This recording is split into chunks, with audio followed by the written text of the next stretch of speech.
So now let's get into optimizing our YouTube channel. To do this, we're going to want to click on our profile picture on the top right, and then click Creator Studio. And then this might bring you to the new version of the Creator Studio. I recommend going back to the old version because the new version doesn't have some of the features, so we can just click Other and then click Submit. And this will bring us back to the old version of the YouTube Creator Studio. And as you can see, this is what it looks like.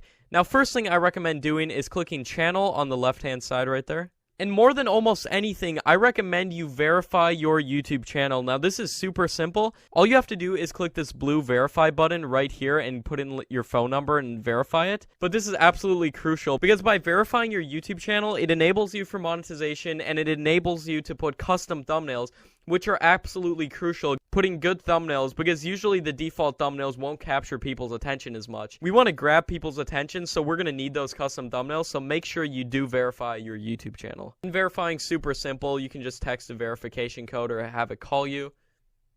So there we go, guys. I just verified this new YouTube account. As you can see, that's super quick and simple. And then you can just click continue. And as you can see, this new channel is now verified.